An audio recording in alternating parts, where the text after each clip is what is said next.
Portions of this show are recorded. Strap in and be prepared. You just heard Baby J about 3 minutes give his entire A to Z on what was going on. I didn't interrupt you. I don't even like I got to everything, honestly. No, you didn't get to everything. Interesting guests. Kelly Graves, Mike Parker, Josh Pate, Melissa Lombardi, Yogi Roth, who said that Justin and I are smart. Sharp opinions. I can see Dan Lanning sitting in his office, rubbing his hands together and saying, yeah, bring it on. You're just giving me juice. I think you could be the type of team that has guys that excel in certain things. You don't need somebody that's great at everything. You need to be able to put guys in position where they're going to succeed. And some smiles. Is this thing on? Is this thing working? No, that's why you got to do this. You got to go. Hello? Hello? Testing, Yeah, testing, it's like the little testing. girl in Nemo where she's tapping on the glass. Fishy! Fishy, wake up, Fishy! It's Danny Havel. We have to be more specific. We have a lot of pickle things going on, apparently. Justin Grossweiner. It's a Schwar bomb. That's a man right there hitting that ball. Danny and Justin starts now on Fox Sports Eugene and Newport. Hello,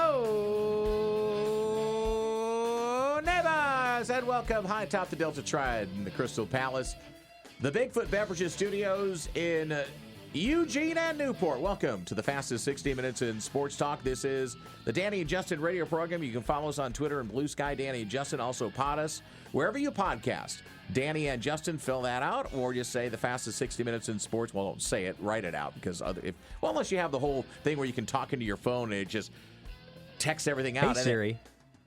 Alexa.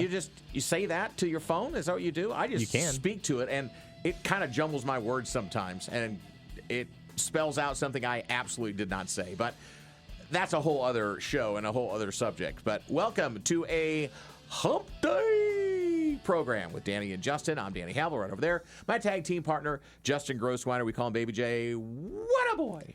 I'm ready. It's going to be a packed show today. Yeah, we're going fast. A lot going on. We're going fast today. So it's a fast 60 minutes. Yeah, absolutely. Two guests. We're double stacking them. A two-scoop show today. 2 scoops of raisins in Kellogg's Raisin Bran. That's way, way beyond your years. That was an old TV commercials. 2 scoops of raisins in every box of Kellogg's Raisin Bran. Do you remember that? It was a song. It was a jingle. This. Either remember this or I've at least seen this. There are people driving down the road right now going, just like you said Baby Shark to me. And now that's in my head. This feels like one of those things that became an advertising staple. Like they looked at this going forward and like, yeah, this is an example of all-time great advertisement. One of them. Absolutely. So all of that being said, Ryan T. Clarke from the Oregonian going to talk Oregon State, and we're just still trying to untangle the fishing line up there in Corvallis and what's going on. He's been on the front lines. He has. And the first time we have 2 first-time guests on the program. It's great. No nicknames. You've talked. Yeah, well, but no nicknames yet. You've talked to Ryan several times. Many times. This is the first time that I get to talk to Ryan on the show. Now, I've talked to him when we were up in Corvallis for a practice in the fall that we watched together. And so that's why I was just like, hey, you need to come on the program. And then another first-time guest, former Penn State offensive lineman Landon Tengwall, who's got a YouTube college football show. And I'm just going to say, you don't want to cross him in a dark alleyway. He's got a lot of ink and big guns. He's an offensive lineman. He's still got a lot of strength. Yeah. And so we're going to talk to him about the vibe that's going on in State College right now. He's very close to the program at Penn State. But overall, and I think we want to know more from his perspective, a recent player, because he medically retired in 2023. Mm-hmm. What does Oregon need to do now for the rest of the season? And I think that's where I want to focus a little bit, because he watches the Big Ten very closely, right? Yeah. So we're going to do that. All of that coming up here on the radio program. So let's head on over to the Oregon Man Clinks hotline at 541-343-5673 and welcome in from the Oregonian and Oregon Live. You can follow him on Twitter and Blue Sky, Ryan T. Clarke with an E. It is the great Ryan Clarke joining us. Ryan, I know you're driving. You're covering Oregon State. It's a mess right now, man. I mean, you got a lot of content you can try and push out. How are you doing? I'm doing well. I was able to fit a vacation into this mess of the season for sure, and spend some time with my wife and get up to Canada, so it was great. But while I was in Canada, there was an off-field scandal with the NIL collective, and I had to pass that off to my buddy Bill Oram, who obviously does an incredible job for us as a columnist. So even when you're on vacation covering Oregon State right now, it seems that stuff seems to hit the fan. But it's been a rough season, obviously, for the Beavers, and this is a critical moment now with Trent Bray having been fired. Yeah, absolutely. A lifelong Oregonian, raised in Beaverton, born and raised there, graduated from Arizona State. He joins us here on the Oregon Man Clinics hotline, the Danny and Justin radio program from the Bigfoot Beverages Studios in Eugene and Newport. So, Ryan, let's start with the collective, because you and I and Justin have not been able to talk about this yet. So, I mean, all the hubbub that started, and it seems to have subsided, but you know, the two main people that were running the collective within Oregon State are no longer with the program. So is this kind of like a domino feeding into the program that would cause Oregon State fans to be concerned? Or is it much ado about nothing? This is just the state of college football now and the business that it is. I think we don't know yet, frankly. And I think that the running lines from Scott Barnes, the athletic director of Oregon State so far, is that, one, the Blueprint Sports acquisition of Damnation and the role of the NIL collective generally is a much smaller deal and a much smaller piece of the pie than maybe people are making it out to be on social media. He spoke to me in a Q&A this week, and I talked to him about it, and he mentioned that revenue share, like with everybody else, is a much bigger piece of the pie. Oregon State's not coming close to the $20.5 million cap that they have in terms of revenue share, so their attention is paying primarily towards that. But people do have questions about Blueprint because, look, they acquired Damnation, which was a successful NIL collective, had allowed Oregon State to punch above its weight, go get a guy like Malik Murphy for $1.5 million. Now, that obviously didn't work out. Yeah. Malik has had a really rough season, and a lot of fans would think that he might not be worth that price tag. But in terms of the departures, look, Kyle Bjornstad was somebody that 2 months ago Oregon State was very excited to announce as their general manager. Yeah. And now when I talked to Scott Barnes about it after Kyle left under what appeared to be frustration with the administration, Barnes is saying essentially that a general manager is not even something that they need at Oregon State, that it's a misnomer around college football and that they can handle it with multiple staff members. Interesting. I'm not sure that passes the smell test. Frankly. Yeah. I think that's something that sounds to me like an explanation of circumstances trying to justify your position. Ryan Clarke of the Oregonian with us here on the Danny and Justin radio program. And, you know, it's obviously a lot going on. It's not great right now, but Danny calls me a selective optimist. And I think I'm choosing to use this situation as a place to have selective optimism. Basically, my point is it kind of all up from here? Like, is this the rock bottom, or is there another level that we can go down before it's going to go up? I think things can absolutely get worse, and that's not to lean too hard into pessimism, but I think that is why Oregon State fans in general are feeling very stressed and feeling very upset with the current administration, because they feel like if this period of Oregon State athletics is not handled properly, and if the Beavers rest on their laurels and don't try to be innovative and find new ways to grow not only their NIL presence, but to build out their football program in such a way where it crawls out of this hole, they can get left even further behind. And so we're at a tipping point, is what you're saying, right, Ryan? We're at a tipping point. We're facing down the abyss. Yes, I think so. I think that, you know, people in the Oregon State sphere might think, you know, they made it through the worst of the storm, but there is going to be continual movement in college football. There's going to be continual change in college sports. And for the long-term security of the non-revenue sports, the women's sports at Oregon State, which obviously have had their success, the long-term security and success of baseball, which, as we know, is a national power, they need football to succeed, and they need football to be in a much better place than it is right now. That's why, one, this coaching hire is so important, and two, the way that the athletic department handles NIL and handles marketing and builds out the brand is so important going forward.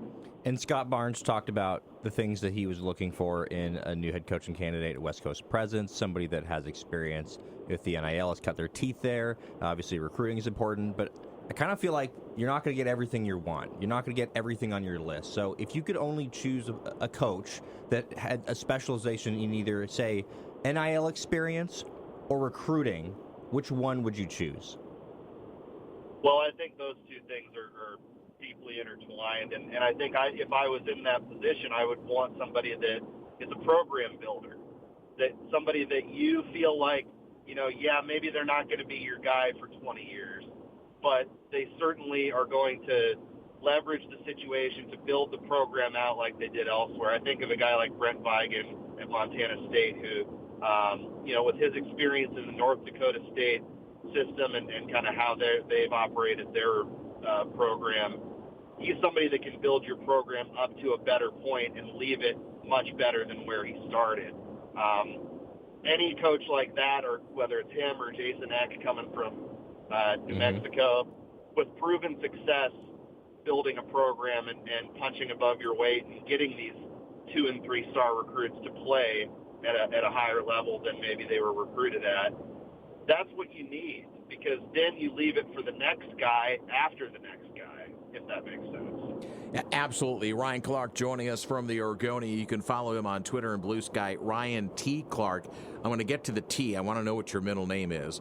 And we're going to get to what's going to go on the field. But you're talking about FCS coaches, and that's kind of what Justin and I talked about. We talked about with Josh Pate yesterday on the program. What does the Oregon State job mean, and how attractive would it be? And I think Oregon State would make a huge mistake trying to get a retread coach in the FBS level and bringing them in rather than getting a young, hungry FCS coach who understands NIL, who understands going out and building a program, much like, and he started out slowly, but Jimmy Rogers at Washington State, you don't need to look far in Pullman and find a guy that's starting to build that program. Am I off track here? No, I think that you need to leave the ego at the door of your Oregon State and understand that you may well be a stepping stone for somebody, right? An ambitious young coach like you're talking about who can help build your program back to a better place.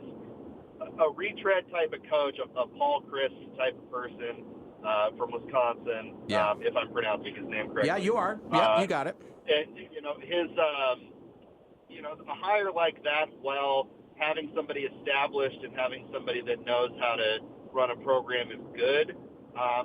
Your current setup as a program is one that is in a precarious position. You're not 0-7 just because Trent Bray was an inexperienced head coach. And I think that's a large part of the frustration on the part of players and the remaining assistant coaches. They didn't feel like Trent Bray was the inherent problem here. It's the manner in which the program is set up, the resources available, which Scott Barnes can tout all he wants. They are in a rebuilding scenario when it comes to resources. Those things all are not solid enough for somebody of that coaching caliber to suddenly turn things around. You need a program builder to get this thing going again. And you mentioned the resources. Something that Scott Barnes talked about recently was, hey, we're going to be one of the top players in this new conference. Like, do you think that's true, or do you think that's a lip service?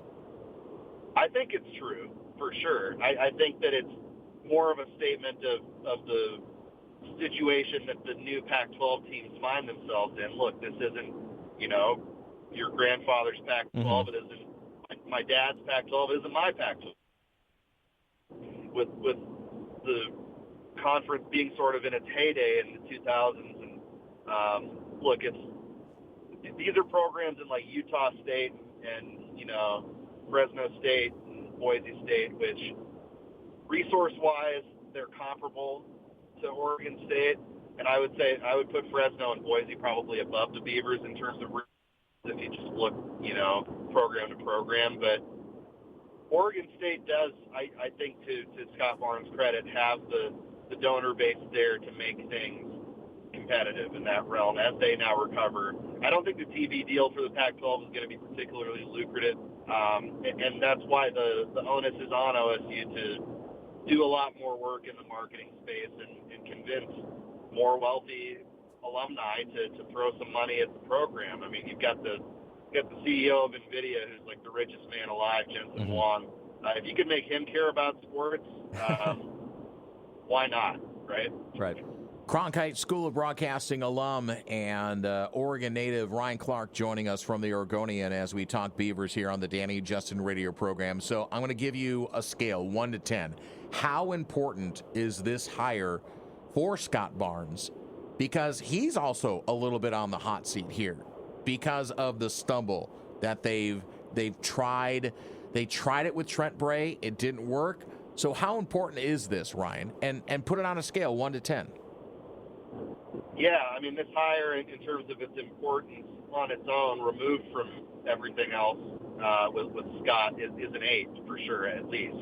And it's important in that sense. I would even argue maybe a 9 because you're in this pivotal moment with NIL. You're in this pivotal moment with the transfer portal and with trying to convince guys to come to Corvallis and, build on the legacy of the past, because your present right now doesn't look too good. And fan support isn't good right now. And you can see people starting to check out from football. That's a bad thing.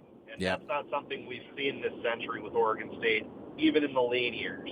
So this is a pivotal moment for Oregon State. I think the perception that Scott Barnes is on the hot seat might be slightly overblown by the echo chamber that is social media. I will say that it's a high-pressure moment for him, but at the same time, I feel like Oregon State President J.D. Murphy has given Barnes quite a long leash in terms of running athletics. She herself has talked about not having much background in athletics prior to joining the university. So, it's up to her to keep him around. And, if things go into a tailspin, Scott Barnes is at the point in his career where he might just retire or before the end of his contract. We don't know what that's going to look like over the next couple of years, but fans understandably are worried that the ambition might not match the words. Yeah, this is going to be a critical hire, and we're not calling for Scott Barnes' head, but at the same time, this is a pivotal moment in Oregon State. I mean, you got a fork in the road right now, and Oregon State either goes right or left, and, which one is going to get them to success, especially with the Pac-12 being revitalized here on 2026, right around the corner with Boise State coming in, Washington State stays there, and Oregon State needs to be a pillar of the new Pac-12 as they want to be an anchor. So let's talk about on the field the rest of the season. Rob Akey has ripped out the play calling duties on the offensive side from Ryan Gunderson. And, I mean, this is what's tough for me. It's almost like the rest of that coaching staff, even Rod Chance, anybody else, is almost like they're dead men walking. And Rob Akey's been around, and he's been a head coach before, not a great record. So how do we look at the last 5 games of the season, and what do we want to see on the field from Oregon State? Yeah, I think that for a lot of guys on this roster, and it's sort of sad to say, the primary motivation right now is to put quality tape together for the potential next destination. Wow. Straight up. Yeah. There's guys that have admitted that their teammates quit on the team in every game this season. Jabari Johnson said that in a public press conference. And that was a symptom of a larger problem that existed before Trent Bray was fired and isn't going to just magically disappear just because Trent Bray is no longer the head coach. Rob Akey is an inspirational guy. He's got a very distinctive, gravelly, loud voice that cracks me up. And he's a really cool guy to be around. But, he's not going to convince a portion of those guys that, they have to bust their tails for the logo on their shirt to be proud of Oregon State. To be quite honest, a good number of them probably don't care, and they're looking to find out where their next destination is. And, that's not a character flaw. That's just nature of the business. It's reality. Yeah. But there are guys that do care, and there's guys like Trent Walker. Absolutely. Whole life. I'm glad you brought him up because he did be a loud voice about how and who Trent Bray was to him and why he stayed. 100%. He said that he was upset about the firing. He said that, obviously Trent Bray was somebody he was close to, visited him when he was a high school player at Beaverton High School. We've got to remember that Trent Walker was a walk-on, and Trent Bray was the guy that gave him a scholarship after Jonathan Smith left, and Walker turns into the best offensive player on the Beavers last season. Still is this year, number 5 in the country in receiving yards. But, guys like that, guys like Anthony Hankerson, Nico Taylor, Skylar Thomas, those guys are all in. 3 of those 4 guys are captains. The rest of the roster at this point, we'll see. There's local guys that are loyal to the soil, so to speak, to paraphrase Damian Lillard's song with Lil Wayne. But the rest of the roster, it's going to be a lot of fluctuation, and it's going to depend heavily, I think, on who the next head coach is, whether guys stick around. All right, so what does the T stand for, Ryan? Thomas. All right. Ryan Thomas Clarke from the Oregonian. Thanks, buddy. We really do appreciate you on the program. Your first time, so hopefully it was enjoyable. I mean, not in the best circumstances. We would have loved to have you on if the Beavers were 6-0 and running towards, possibly a playoff berth. That's not what we have. We're trying to make some lemonade here. Yeah, well, when you're in our business, things are good for you as a writer and as an online presence when things are really bad and when things are really good. So I'm glad things are not mediocre at the very least. Well, you got lots of content, and I'm going to encourage everybody, follow Ryan Clarke, Ryan T. Clarke, now we know it stands for Thomas, on Twitter and Blue Sky with an E on the end of Clarke. Buddy, safe travels. Look out for everybody else who are knuckleheads as you're driving up and down I-5. Absolutely. Always got to keep the head on a swivel, guys. That-a-boy. Thanks, Ryan. Appreciate you, bud. Yep, thank you. All right, there he goes, the great Ryan Clarke from the Oregonian. Man, I mean, how do you polish this? You can't. You can't. There's a great saying that I'm not going to say that Woody always tells me. Coal, if it's pressed hard enough, becomes a diamond. Yeah. And that's what Oregon State Pressure needs makes to try and find. diamonds. Yeah, absolutely. When we come back, Landon Tengwall is going to be next here on the Danny and Justin radio program here for a Hump Day Wednesday. Fox Sports Eugene Newport. Our second Big Ten Power Rankings unveiled tomorrow on the program. Justin's going to be doing his homework tonight.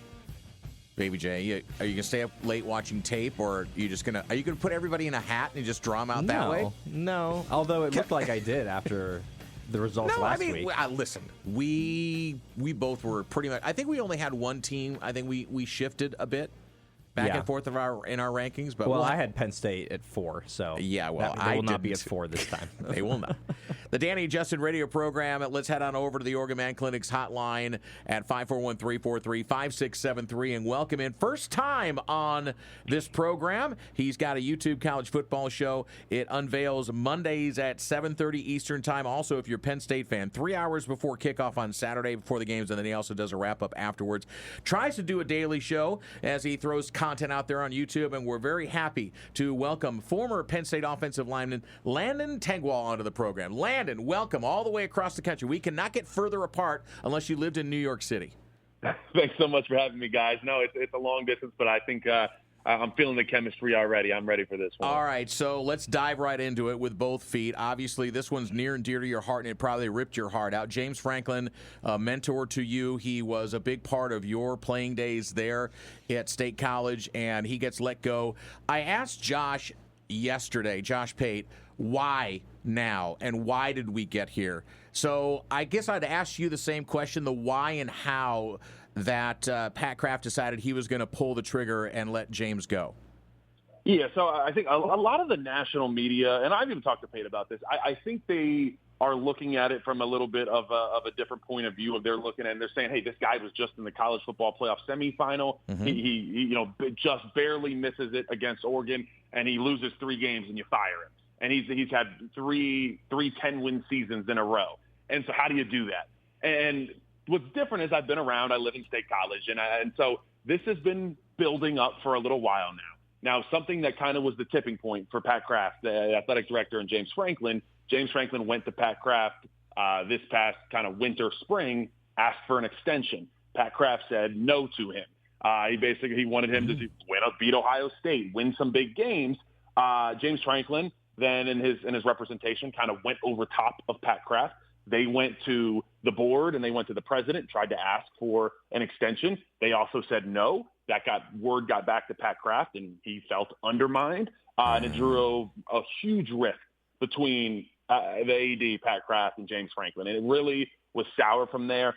It had already been, and then James Franklin's relationship with the fans here and just kind of Penn State in general, it was always hard for him. There was always a group of people that never fully supported him, especially donor-wise. And I think that made it a lot more difficult for him to succeed for a while. And the relationship grew so sour. I mean, obviously you're at the whiteout where Penn State is, still undefeated, and you're in the third quarter against Oregon. You're down 10, and you have audibly loud "Fire Franklin" chants. I mean, to the point you could almost hear it on TV. So, I don't know. And so here's my response to the meeting. Yes, I'm incredibly thankful for what James Franklin did for Penn State, giving me an opportunity to play here. When the national media is saying, how could you do this after Northwestern? I think if you look at it closely, you see James Franklin's body language, how he left the field against Northwestern, and the team losing to UCLA and Northwestern back-to-back when James Franklin said this was his best all-around team, coaches, players, personnel, everything that he's ever had. And you lose to UCLA and Northwestern, and Franklin looks like a shell of himself. And he's letting everybody walk off the field before him because he knows when he walks through that tunnel, it is going to be the loudest "Fire Franklin" curse words. His daughter's sitting there crying in the corner listening to all of it. I mean, a horrific situation, but I don't know how you come back from that. And James Franklin was asked in his presser, do you still want to be the head coach of Penn State football? And at that point, he knew it was over. He knew he was going to get fired, but he wasn't able to answer it. He said it's all about those guys in the locker room. I mean, it was a long answer, but never said yes or no, And so I don't know how that was salvageable looking back. And like I said, there was egos involved. There was a huge rift with the AD. There was problems all around the fan base. And then look, the fan base contributed to the toxicity-ness that was surrounding James Franklin at Penn State. They're not absolved of those of putting that on there. But I saw no way forward. Pat Kraft also gave the quote in his presser on Monday that this was not only a 3-game thing. And so I think that's very telling of how kind of they thought about each other. And there was, like I said, there was clearly a problem at a higher level at Penn State. And so I didn't see a way to move forward. And it was very unfortunate. It's sad because everything that James Franklin did for Penn State, for it to end like this, there's no way you ever want to come back to this. And so that makes me sad for him. I'm sad that it ended that way. I'm sad that it ended that way for Drew Aller, someone that I blocked for. And that was his last moment, going off in a cart against Northwestern. So it's a really tough situation.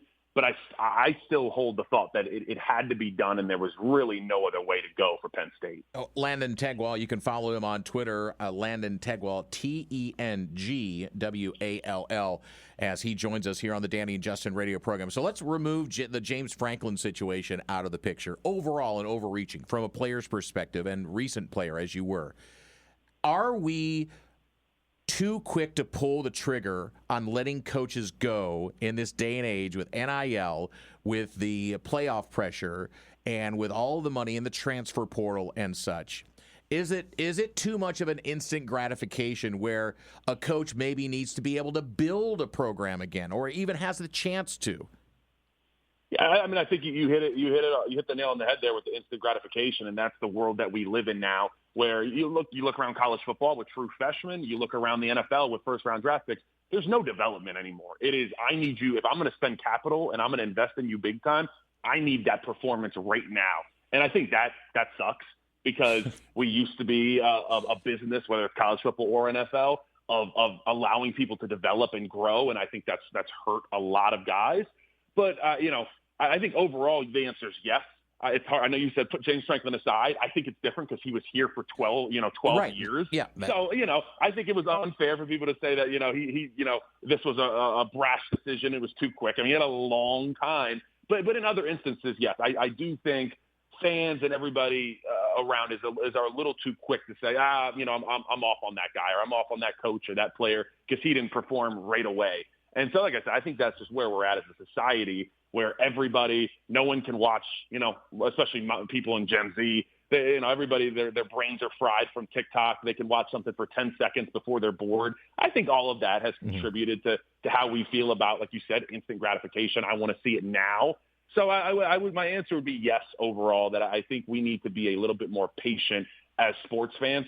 As a Pittsburgh Steelers fan, I am also, even though it's going well right now, but I'm still over Mike Tomlin. It's kind of it's eerily similar, actually. Mike Tomlin and James Franklin have kind of, the parallels there of what it's been, where you're very good, but you just don't get over the hump to anything super significant. Obviously, James Franklin in the semifinals did have to beat SMU and Boise State to get there. So, I'm sorry, I keep bringing it back to Penn State. No, it's fine. It's a little relevant at the moment. Right. But I think overall, I think that us as a society need to take a step back and allow people to kind of develop and have a little bit more time. And Landon, we're big Packer fans over here, so we're rooting for Aaron over there. We certainly want to see Aaron have some success over there for Pittsburgh. Yeah, so obviously we're gonna play you guys at some point this season too, so that'll be definitely interesting as well. But shoot first, ask questions later. I think that's kind of the general kind of conclusion that we're getting at here. And I think that it's interesting with Oregon now, because Oregon, they lose to Penn State last week, or Indiana last week, I should say. And I think this is maybe one of the first times that Dan Lanning's faced unexpected adversity. People expected, or everybody knew Ohio State was a great team last year. People probably expected Oregon to beat Indiana in this situation, but I think that's almost kind of a reevaluation naturally whenever something like that happens. But what kind of opportunity do you think that this gives Dan Lanning now as a program leader in this situation? Yeah, I think it's how do you rally? I mean, Oregon hasn't lost a regular season game in a long time. So how what is the temperature of the locker room? Is this the moment where everybody gets together? And as much as it's not this, but you kind of got to grab the it's us against the world mentality, and sometimes that's really strong and impactful if you can do that correctly. And it seems like this Oregon team is incredibly mature. And look, I obviously it didn't go the way that Dan Lanning and Oregon wanted it to go. And I think watching the tape, it was clear that Indiana came with a better game plan, and they did. They outcoached the Oregon staff. I mean, that was evident to me watching the tape. And they just took better advantage of the deficiencies of the Oregon team, of attacking the linebackers, of the Oregon really did not have an answer in pass protection for what Indiana was bringing with their pressure looks. So there was a lot of different. And look, I mean, the Oregon wide receivers. Watching the tape, I was not shocked, but I was impressed with Indiana of how few and far between times there was this Oregon wide receivers that were just open. I mean, they were really good in coverage. So I think you look at Dante Moore, and it's like how incredibly talented he is, one of the best quarterbacks in college football. But here's his first true adversity. Obviously had some adversity at UCLA and decided to, hey, I'm going to take a year, I'm going to sit, I'm going to grow, and he absolutely did that. But now here's your first real adversity now in the situation you're in now. How do you bounce back? It seemed like that he was definitely a little bit slow processing and started to kind of second guess himself when the pressure was coming through. And it just seemed like at times it was just a little too quick when Indiana was just bringing some crazy pressures and kind of messing with his head a little bit. So I think there's a lot of questions of how you bounce back. I think this kind of I'll bring it back to Penn State actually a little bit. Penn State loses an emotional one to Oregon at home. Oregon loses an emotional one to Indiana at home. Now you go to the opposite coast, and you got to go play Rutgers. Wow, it's eerily similar. Wow, that's crazy. Yeah, right?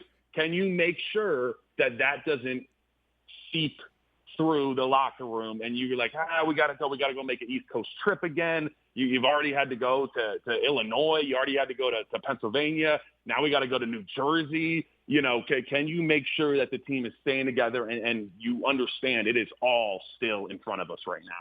And you mentioned the pressure that Oregon had on offense. 6 sacks on the offensive line. They'd only allowed 1 coming into the game in the season. Just how do you evaluate what happened there on the offensive line? Because you mentioned the receivers didn't have the easiest time getting separation. Dante also didn't ever really look comfortable. So how do you just evaluate what happened on the offensive line and allowing those 6 sacks against Indiana? Yeah, I put a tweet out about this. Someone put out, they were like, and I'm not the biggest fan of PFF. I think the grades are kind of worthless because they don't really know what is actually happening. Mm-hmm. But someone put out a tweet and they were like, hey, why, the offensive line grades seem to be fine, but they, 6 sacks. I didn't feel like it was truly, there was 1 or 2 times where the offensive lineman got beat. A lot of times the running backs struggled in pass protection. There was a couple times, but a big piece of it, even when the running backs were beat, they weren't put in great situations. Generally, I'm not a big fan, and this is something Oregon hasn't done, but there was times where a running back was one-on-one with the defensive end, and that's generally not a good position to be in. There was a lot of times where Indiana really just fooled the Oregon offensive line. We call it sim pressures, simulated pressures. That's where you kind of show pressure one way, drop out, and bring it the other way. And that they did a really good job executing that. And so I felt like there wasn't as much. I would have loved to see a little bit more adjustment from the Oregon pass protection. It felt like they kind of just kept doing the same thing and they kept getting beat. So I think that's something to look at, and I'm sure that's something they're studying all week long. Okay, how do we fix this? How do we come up with a plan when we see something like this again? But I naturally, watching the tape, I was kind of going back and forth between Oregon, Indiana, and watching Penn State get their teeth kicked in by Northwestern.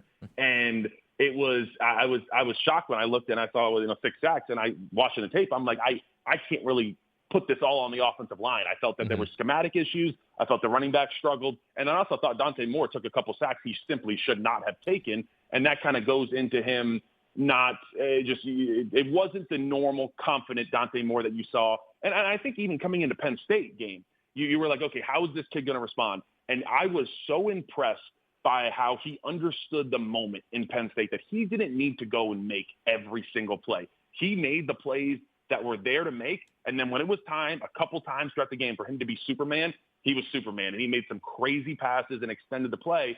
And it just felt like, I don't want to say the moment was too big for him, but it was just a little too much in that Indiana game, because that Indiana defense, I think, is a top 5 defense. I mean, the way they look in that front 7, and I mean, like I said, the DBs handled the Oregon wide receivers very well. I think that's one of the best front 7s in all of college football. And it was tough for that Oregon offense. So how do you respond this week? Like I said, having to travel out to the East Coast, go coast to coast, and can you get back to that explosive, just scary, big-time offense that can break off some big runs, but how explosive it can be in the passing game?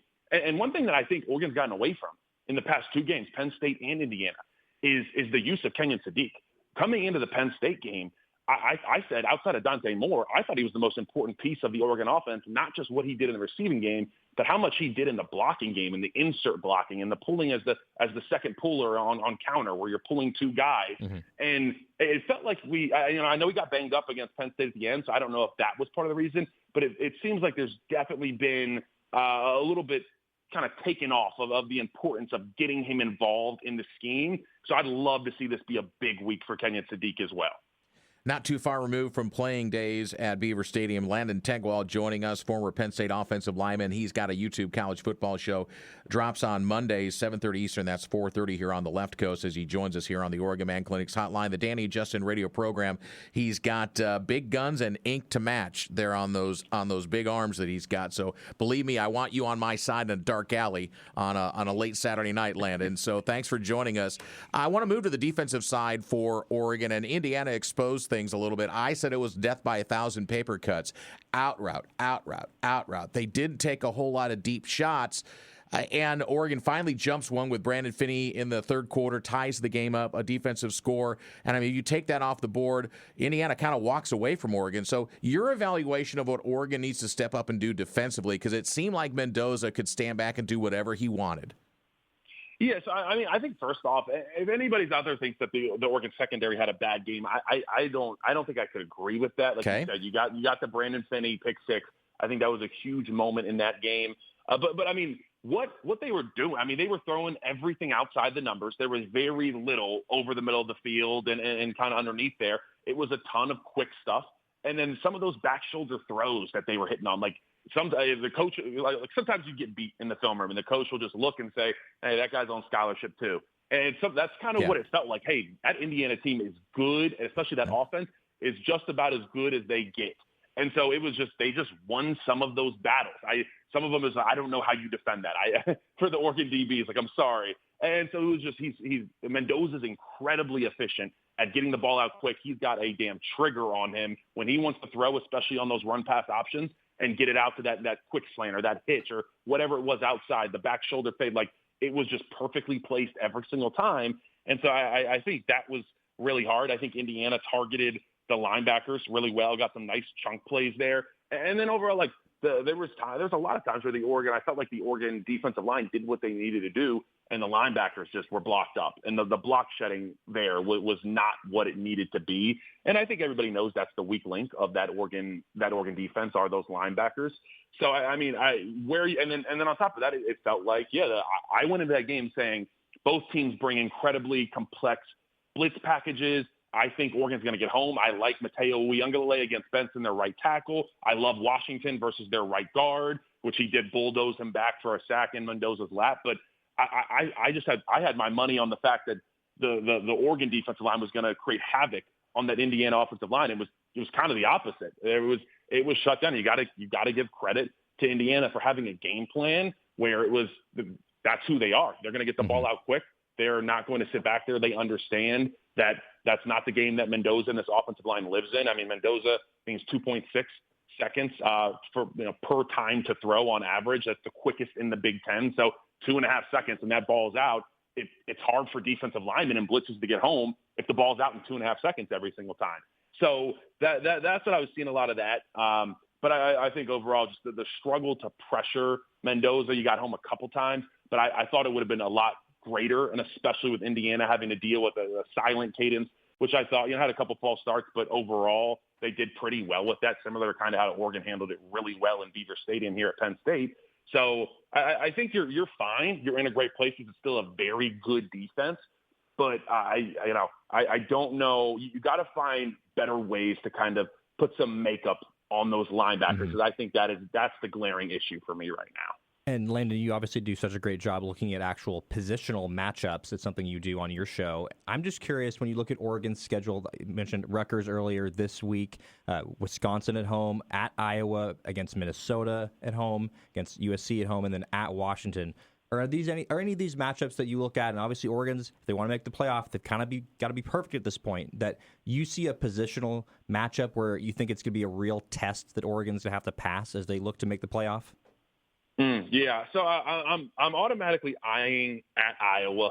And I'll tell you, it's brutal that you guys have to do so much, because your away games, unless you're going USC or Washington or UCLA, you're doing some traveling. Right. I think that's definitely hard. That's got to be difficult. Iowa, and I've been studying them this week. Their offensive line is probably one of the best rushing attacks that I've seen. I mean, they got 5 dudes up front that, I'll tell you what, they are corn-fed. They drink whole milk every night, and they drive Ford F-150s. Let me tell you what, they know how to move dudes off the ball, and they did pretty well against Indiana there. I think the matchup that I would really be looking at is especially those linebackers, but the Oregon front seven, that's going to be a test for them. They still can't really throw the ball with their quarterback, and he's actually banged up with a knee injury. He did play against Wisconsin, and they absolutely slaughtered Wisconsin, actually.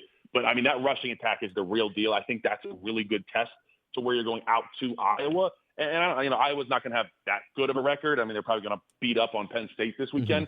But I'll tell you, it's similar to Oregon in the sense of there's not a ton of fans in the stadium. It's not 100,000 like Penn State or Michigan. But the way that the stadium's built, I was there my freshman year. It might have been the loudest thing I've ever heard in my entire life. Wow. So, Poncho and the gang, they handled the silent cadence fantastic at Penn State. They handled it like pros, but that's going to be a test there as well for that offensive line. And then talking about the Oregon offensive line there, the Iowa, the front seven out there is really good. They gave Indiana problems up front, definitely more so than Oregon did. So I overall up front on both sides, look, you bring an offensive lineman on we're not going to talk wide receiver DBs. I mean, what are we talking about here? Right. I think up front on both sides, Iowa's going to be a really good check here in 2.5 weeks to see, okay, where are we at? How does our physicality match up? And can we kind of get back after it felt like Indiana got us up front on both sides of the ball. All right, well, Landon, sold. You're going to be on the regular stable here on the Danny and Justin radio program moving forward. Very impressive the way you broke everything down. We do appreciate it. Now, I've only got 30 seconds, so you can say pass on this. Who's the next head coach at Penn State? Matt Rule's the leader right now. Okay. Matt Rule's the leader right now. I don't. You're going to look at other guys. You're going to hear a million names. You're going to hear agents that are throwing their guys' names out there to get them raises and whatnot. But Matt Rule absolutely is the leader right now. They're trying to talk to Urban Meyer. I don't think that's going to work. But I would lean Matt Rule at this moment. All right, bud. Hey, we'll be watching and listening. YouTube College Football Show, 7:30 Eastern Time on Mondays. Great job, and good luck, man. You already, I can tell, you're going to be a rising star in this industry. If you want to keep doing this, you keep doing what you do, boy. Thank you so much, guys. I really appreciate it. Can't wait to be back on again. All right, there he goes. The great Landon Tengwall, former offensive lineman, Penn State University, the Nittany Lions. Toxinicious. I think that's one of the words he used. Yes. Yeah, that's a new word. We're going to put that one in the vocabulary. It's in the Rolodex now. Absolutely. When we come back, Dad Joke coming up. We'll wrap up the show here pretty quick. Maybe we've got 30 seconds on the Danny and Justin radio program here for a Hump Day Wednesday. We are very excited to be broadcasting to you live. 1050 AM, 102.9 FM, and FoxSportsEugene.com. Broadcasting from the Bigfoot Beverages Studios. You're listening to Danny and Justin on Fox Sports Eugene. In a blink of an eye, we're almost out of time. Look at that. Ryan T. Clarke from the Oregonian, followed up by Landon Tengwall, who's got his own YouTube show. He's a Penn State, I guess, alum. I didn't even ask if he graduated from school, but he played at Penn State. I think he graduated. He's got his own YouTube show. Based on his articulation, I would say that he most likely did. Very smart guy. So thanks to both those guests. Tomorrow on the program, Corey Anderson from Bushnell University is going to be in studio, and we're going to be talking about an award that Bushnell received. We're going to effort Melissa Lombardi. I'm going to see her tonight, so we're going to try and get her in as well. And then we'll have our Big Ten power rankings tomorrow. That's going to be pretty much the show tomorrow. And then Friday, I'm not here on Friday, but I will be recording my picks. I think I went 0-5. This is the first time I think I ever went. No, I'm saying in 2 years of doing this, I think it was the first. Why are you laughing at me? That's hilarious. No, it's not hilarious. Thank you for, kind of pouring salt in the wound or, taking a hot poker to an open gash on my leg. I'm the one that had to wear a banana costume last year. You know what? This is what karma. You start laughing at me. Decide, by the way. We still need to have a decision. You are very nervous about this. No, we need to do this before it's like last year where we did. I was clearly going to be the one that loses, and we're deciding. I think it's more fun to not know what the consequence is, not punishment. The consequence. I didn't say punishment. Well, I know you didn't. I'm saying that. I think it's better to not know what it is. Well, so you build the anticipation. I'll talk to Steve about that what, statement. you guys. I'll just tell you right. And this is a dictatorship. You guys can vote all you want. Oh, so we don't get to have any sort of idea of what it's the not. Come on consequence now. is. It's a democratic autocrat. I hope you start improving your weeks. 0-5 isn't going to get it done. All right, would you hit that button, please, so I can do this? A joke. I got fired from the bank today. A woman asked me to check her balance, so I pushed her. Dad jokes. Think about this one for a second. Okay. I'm going to say it slow. A lot of time to think. All right. Why aren't dogs good dancers? Why aren't dogs good dancers? Is it something about not being able to look up? No. Because they have 2 left feet. Do they? Yes, they have 2 right feet, 2 left feet. Oh, yeah. They have 4 feet. You're right. 2 of them on the right, 2 of them on the left. Yeah, I'm just concentrating on the left one.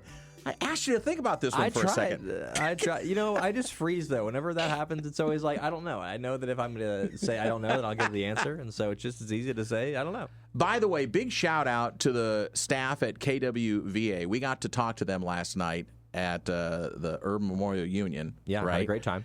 And we might be having a few of those kids in here. Those young ladies and gentlemen, as they try and go out into the world, in the broadcast world. A lot of great young energy. Loved it. It was fantastic. So you might be hearing some more voices on here. But that one of them is going to replace me, more than likely, I would think. I don't know. I hope. What do you mean you don't know? All right, would you hit the out music, please, so we can get out of here? All right. You're going to forget, and then I'm run out of time. And by the way, I'd like a little bit more support in terms of, no, Danny, no one's going to replace you. That's the appropriate answer, well, it's up to by you. the way. You know, you're the creator of your own path, so I'm not going to tell you what to do. Tomorrow on the program, Corey, hopefully Melissa, you and me, Baby J, Danny, and hopefully you're going to be around. Put a smile on your face, someone else. They deserve, so do you. God bless. Peace.